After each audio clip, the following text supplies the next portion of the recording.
Gini ya Mat ya, Mukimat, kamu itu sering pikiranmu itu dibelasuk atau disesatkan oleh para idolamu ya. Si Imat dan kawan-kawan termasuk Rhoma Irama, Sugeng dan lain-lain ya.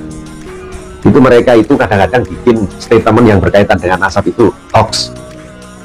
Salah satunya itu adalah berkaitan dengan hubungan antara hasil tes DNA dengan rumusan kaidah yang dihasilkan oleh Muktamar ke-31 NU ya, Muktamar NU ke-31 tahun 2004. Mereka itu kan di video-video itu suka bikin statement hasil tes DNA bisa dipergunakan untuk membatalkan nasab. Makanya mereka itu merocos terus tes DNA dipakai untuk membatalkan nasab alami. Itu bohong. Dan ini saya kasih tahu bagaimana rumusan yang benar ya, kaidah yang dihasilkan oleh Muktamar NU yang ke-31 tahun 2004. Jadi yang benar itu rumusannya kan begini ya. Ini saya bacakan. Ada pertanyaan seperti ini di dalam rumusannya. Apakah tes DNA bisa dimanfaatkan untuk dasar hukum dalam ilhaq an-nasab sebagaimana al-qiyafah? Nah, pertanyaannya begitu. Jawabannya inilah yang kemudian menjadi kaidah ya. Jawabannya adalah bisa untuk menafikan ilhaq an-nasab, namun belum tentu bisa untuk menentukan ilhaq an-nasab. Nah, jadi para ulama NU ya, itu mereka itu beliau-beliau itu cerdas.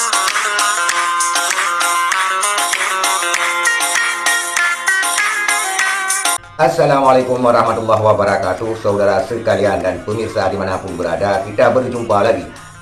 Pada kesempatan ini kita melihat seorang pakar yang mengatakan bahwa Mukimat alias pengikutnya Kiai Imat CS dikibuli oleh Kiai Imat, dikibuli oleh Rhoma Irama, dikibuli oleh Sugeng dan kawan-kawannya terkait hasil Muktamar ke-30 Nahdlatul Ulama tentang DNA. Ini penjelasan dari pakar ini yang oleh Mukimat, katanya pakar ini pakar yang turun dari langit. Jadi sah-sah saja semua orang bisa menjadi pakar sekarang. Kita lihat pakar dangdut jadi pakar nasab, pakar agama, pakar hukum jadi pakar nasab, dan juga pakar daripada ikan nila katanya juga menjadi pakar nasab.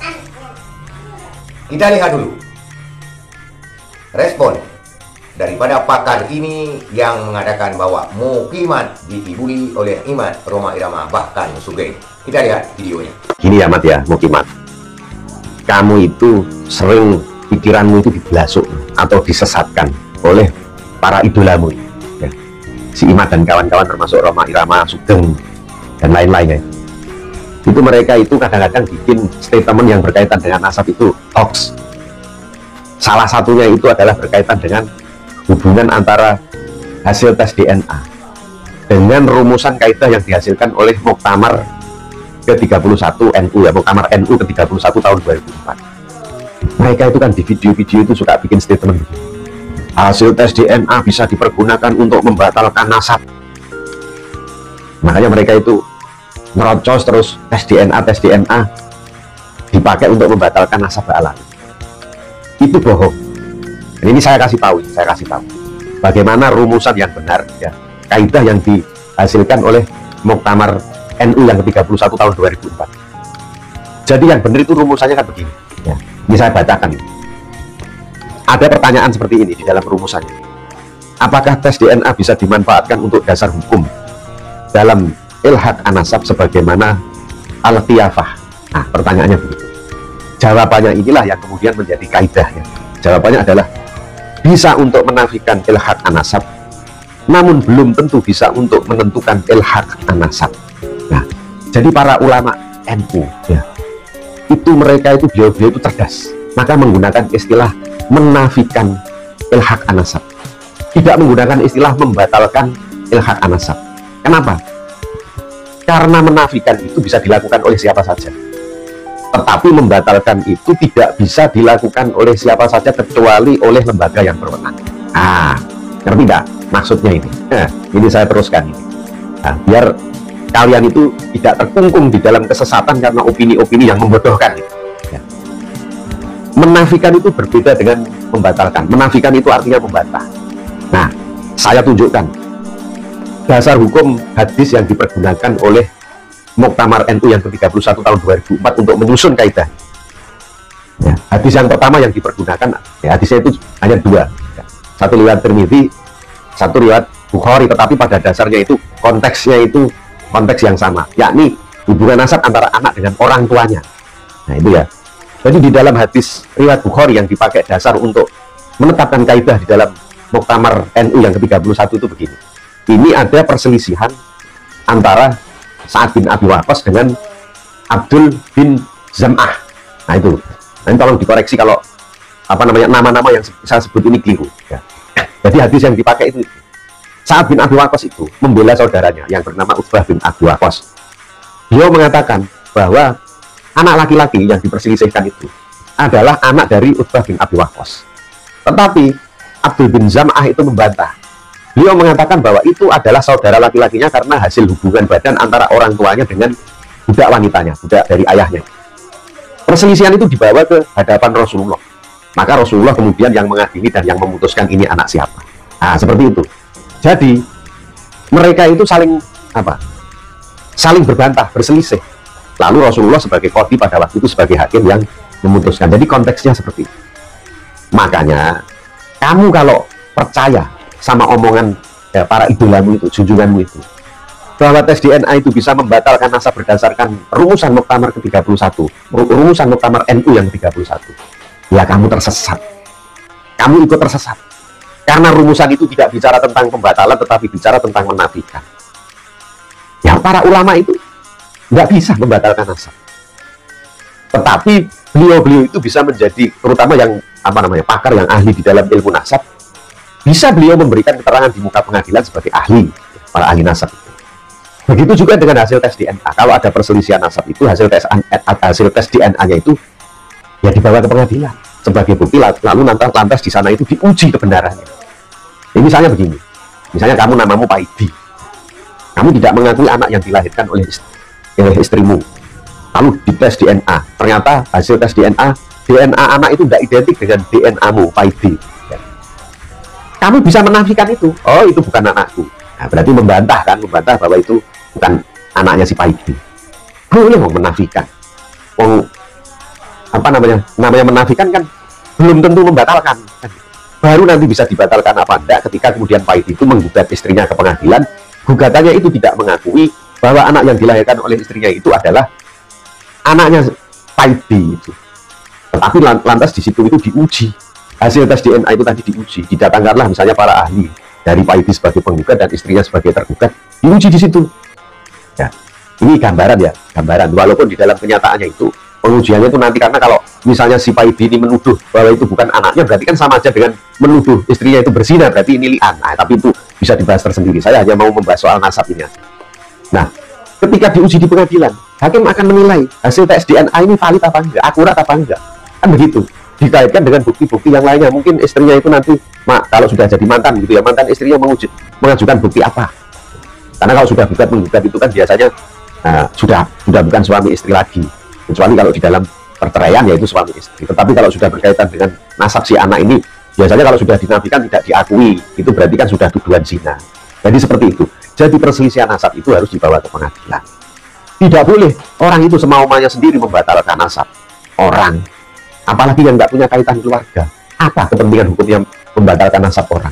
Ya kan cuma cari gara-gara. Seperti kalian itu. Nah, jadi seperti itu. Jadi konteks kaidah yang dirumuskan oleh Nahdlatul Ulama, oleh para ulama Nahdlatul Ulama di dalam Muktamar ke-31 itu, konteksnya itu adalah dasar hukum hadis yang berkaitan dengan nasab, hubungan antara anak dengan orang tua. Gitu loh. Kok terus kamu membawa-bawa ke persoalan yang jauh dari itu, yang bukan persoalan itu. Kamu membawa kaidah ini untuk membatalkan nasabah alami. Pertama, membatalkan itu bukan kewenanganmu dan tidak kontekstual dengan kaidah dalam Muktamar NU ke-31 itu. Ya. Kedua, kok kamu mau membatalkan nasab orang yang kamu tidak punya kepentingan hukum di situ, para habib itu. Kamu hubungkan dengan Nabi Muhammad yang hidup sekitar 1500 tahun yang lalu. Kan itu kepekoan yang mendasar gitu. Lawang konteksnya ini nasab hubungan anak dengan keluarga, kamu bawa ke persoalan nasab Habib sekarang dengan Nabi Muhammad. Lu gak nyambung, Jack. Ya sekalian. Kenapa?